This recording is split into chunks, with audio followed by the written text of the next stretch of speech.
కోనసీమ జిల్లా నుంచి కానీ లేదా ఈస్ట్ గోదావరి రాజమండ్రి వైపు నుంచి కానీ మనం ఆధారపడాల్సిన పరిస్థితి. సో అందువల్ల లాస్ట్ 2 మంత్స్ నుంచి మన ఇబ్బంది 2-3 మంత్స్ నుంచి ఇన్ఫాక్ట్ ఇబ్బంది పడుతున్నమాట వాస్తవం. అప్పటి వరకు మనకి పెద్దాపురం స్టాక్ యార్డ్ లో ఉన్న శాండ్ కొంత వాడగలిగాం. అందరికి గవర్నమెంట్ వర్క్స్ కానీ ఏదైనా నేషనల్ హైవేస్ వర్క్స్ కానీ అయితే ఏదైనా చిన్న చిన్న వర్క్స్ చేసుకున్న వరకు మనం అక్కడ నుంచి అలాట్ చేయడం జరిగింది. ఆ తర్వాత ఈ లాస్ట్ 1 మంత్ ఈ నడపడానికి రాజమండ్రిలో ఒక చోట I think 5,000 turns 5,000 turns sand ఉంటే అది తెప్పించుకొని ఇక్కడ నుంచి సేల్ చేయడం జరిగింది. ఎస్పెషల్లీ హౌసింగ్ పర్పసెస్ కోసం, కొంత పిఆర్ వర్క్స్ కోసం, ఇంకా అంగన్వాడీస్ లో కొన్ని రిపేర్స్ చేస్తున్నాం. సో అలాంటి వర్క్స్ కోసం. సో అలా అప్పటికప్పుడు ఏదో సర్ది పెట్టుకోవడం తప్పితే మనకంటూ ఒక సోర్స్ అంటే ఒక రీచ్ ఉండడం, ఒక సోర్స్ ఉండడం లేదనమాట. సో అందుకని మనం గవర్నమెంట్ కి రిప్రజెంట్ చేసి ఆనరబుల్ డిప్యూటీ సీఎం గారు తర్వాత సీఎం గారికి రిప్రజెంట్ చేసి సార్ ఇక్కడికి వచ్చినప్పుడు కాకినాడకి వచ్చినప్పుడు కూడా మనకంటూ ఒక 2 రీచెస్ ఉండాలి కాకినాడకి. అట్లీస్ట్ ఈ సీజన్ వారీగా అంటే ఏ సీజన్ లో ఎన్ని ఉంటాయి తెలియదు, సీజన్ కి అట్లీస్ట్ 2 రీచెస్ ఉండాలనే ఉద్దేశంతో మనం 2 రీచెస్ అడగడం, మనకి గవర్నమెంట్ నుంచి కూడా ఫేవరబుల్ గా 2 రీచెస్ అలాట్ అవ్వటం జరిగింది. కాకినాడకి అలాట్ చేయటం అండ్ అఫ్ కోర్స్ మనకు అలాట్ చేసిన చిన్న చిన్న లోకల్ పర్పసెస్ కోసం వాళ్ళు కూడా తీసుకోవచ్చు. బట్ ఆన్లైన్ బుకింగ్ మనకి అవైలబుల్ గా ఉంటాయి. ఈ 2 రీచెస్ తో పాటు మిగిలిన రీచెస్ కూడా ఇప్పుడు for example for example Jaggampeta దగ్గర నుంచి మేబీ వేమగిరి కన్నా ఇంకేదైనా దగ్గర ఇంకో రీచ్ ఉండొచ్చు రాజమండ్రి దగ్గర. సో అది కూడా అలౌ చేస్తారు. ఎనీ కస్టమర్ అంటే ఇళ్ళకి అవ్వచ్చు, లేదంటే బల్క్ కస్టమర్ అంటే ఏదైనా ఎన్హెచ్ వర్క్స్ కానీ లేకపోతే పెద్ద అపార్ట్మెంట్స్ కొడుతున్న ప్రైవేట్ వర్క్స్ కానీ ఈ రోజు నుండి వాళ్ళు ఆన్లైన్ లో ఈ 2 రీచెస్ నుంచి అప్లై చేసుకోవచ్చు. ఈచ్ రీచ్ లో కాకినాడ కలెక్టర్ ఆధ్వర్యంలో టెండర్స్ ఇచ్చి ఆ రీచ్ లోని ఇసుక తవ్వటానికి, దాన్ని లోడింగ్ చేయటానికి అంటే ఎక్స్కవేషన్ అండ్ లోడింగ్ ఈ 2 పనులు కలుపుకొని ఒక టెండర్ ఇవ్వటం జరిగింది. ఆ టెండర్ ఇచ్చిన తర్వాత ఒక ఏజెన్సీని ఫైనలైజ్ చేయడం జరిగింది. అంటే రీచ్ ఆపరేషన్స్ అంటాం. రీచ్ లో ఆపరేషన్స్ అంటే ఎక్స్కవేట్ తవ్వాలి, ఏదైనా బండి వస్తే ట్రాక్టర్ లేకపోతే నేను ఏదైనా లారీ తీసుకెళ్తే ఆ లారీలో లోడింగ్ చేయాలి. ఈ 2 కదా చేయాలి. ఇసుక కంటూ కాస్ట్ లేదు కానీ బట్ ఇసుక తీసుకురావడానికి మనకు కొంత ఖర్చు అవుతుంది. ఆ ఖర్చు అవడంలో ఫస్ట్ ఎక్స్కవేషన్ తర్వాత లోడింగ్ కలిపి టీపర్ దగ్గర ₹96.02, అదే వేమగిరి దగ్గర ₹61.37 కాస్ట్ అవుతుంది. సో అంత కట్టి నేను నా లారీలో దాన్ని లోడ్ చేసుకోవచ్చు. దెన్ ఆ లారీకి సంబంధించిన ట్రాన్స్పోర్టేషన్ కాస్ట్ కన్స్యూమర్ భరించాల్సి వస్తుంది.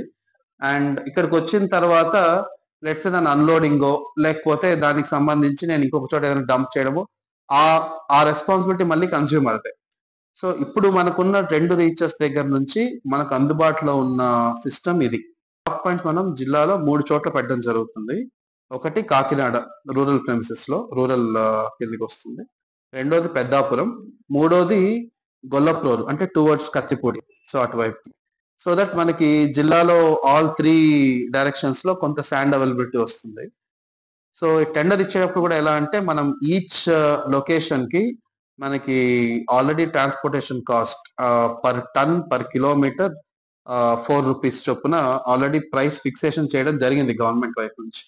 సో ఇప్పుడు టీపర్ నుంచి ఆర్ వేమగిరి నుంచి తీసుకొస్తే ఒక రీచ్ లో అక్కడే లోడింగ్ అవుతుంది కదా, లోడింగ్ ఛార్జెస్ అక్కడ ఉన్న రీచ్ ఆపరేటర్ చేసుకుంటాడు కాబట్టి ట్రాన్స్పోర్టేషన్ తీసుకొచ్చి మన దగ్గర మళ్ళీ నేను ఏదన్నా స్టాక్ పాయింట్ కి నేను ఇల్లు కట్టుకుని నేను ట్రాక్టర్ తీసుకెళ్ళాను అనుకోండి, నాకు లోడింగ్ ఎవరు చేయించాలి? ఆ స్టాక్ పాయింట్ ఎవరైతే మేనేజ్ చేస్తున్నారో ఆ స్టాక్ పాయింట్ లో ఉన్న వెండర్ మేనేజ్ చేయాలి. కాబట్టి ఆ లోడింగ్ ఛార్జెస్ ప్లస్ ఆ ఏరియా స్టాక్ యార్డ్ మెయింటైన్ చేయాలంటే నాకు ఒక 2 సెక్యూరిటీ గార్డ్స్ ఉండాలి, సీసీటీవీ మ్యాండేటరీగా పెట్టాలి, నేను అక్కడ ఒక కంప్యూటర్ పెట్టుకొని బిల్స్ అప్లోడ్ చేయాలి. సో ఈ 4-5 వర్క్స్ అన్ని వాడు చెయ్యాలి, ఆ కాంట్రాక్ట్ చేయాలని చెప్తూ ఒక ఒక లాటరీ, బేసిక్ టెండర్ కాదు లాటరీ. సో ఇంత రేట్ కి ఇక్కడ అమ్మాలి, లెట్స్ ఫర్ ఎగ్జాంపుల్ 600 చిల్లర రేట్ మనకి వస్తా ఉంది. ఈ 3 రీచెస్ లో ₹600 చిల్లర రేట్ వస్తుంది అనమాట ఒక్కొక్క టన్ కి. ₹600 ఎవరైతే ఇంట్రెస్టెడ్ ఉంటారో, 650కి ఇవ్వగలిగే ఇంట్రెస్టెడ్ ఉంటారో వాళ్ళు ఆ టెండర్ లో పార్టిసిపేట్ చేయాలి. టెండర్ అంటే లాటరీ బేసిక్. AP.gov.in ఇది పోర్టల్ ఇలా ఓపెన్ చేస్తాం. ఫస్ట్ స్టెప్ ఇలా ఓపెన్ అవుతుంది. ఇందులో మనం ఎక్కడికి వెళ్ళాలి? రైట్ సైడ్ మూడోది జనరల్ శాండ్ కన్సంప్షన్ అనే దాని మీద క్లిక్ చేస్తాం. క్లిక్ చేయండి. క్లిక్ చేస్తే ఈ పోర్టల్ ఓపెన్ అవుతుంది. ఇక్కడ ఎవరైతే బుక్ చేసుకున్నారో వాళ్ళ ఆధార్ నెంబర్తో ఎంటర్ చేస్తున్నాం. టైం లైన్ అయిపోయిందన్న అపోహలో ఉన్నారు చాలా మంది. No, wrong. ఇప్పటికీ ఆల్ మండల్స్ లో అప్లికేషన్ పెట్టొచ్చు, పెట్టాలి. ఒకవేళ ఎవరైనా మిస్ అయి ఉన్నారు, వాళ్ళవి అప్లికేషన్ ఇంకా పెట్టుకోలేదు, ఇప్పటికి పెట్టొచ్చు, మా వాళ్ళు యాక్సెప్ట్ చేయాలి. 6వ తేదీ నుంచి 9th ఆఫ్ డిసెంబర్ వరకు అప్లికేషన్లు తీసుకుంటూనే ఉంటాము. 9th ఆఫ్ డిసెంబర్ వరకు వచ్చిన అప్లికేషన్లు అన్ని రిజెక్ట్ యాక్సెప్ట్ చేసి వాళ్ళ సబ్మిట్ చేసిన డాక్యుమెంట్స్ ప్రకారం 25వ తేదీలోపు అవన్నీ ఫైనలైజ్ చేసుకొని ఫైనల్ లిస్ట్ 30 డిసెంబర్ పబ్లిష్ చేస్తాం.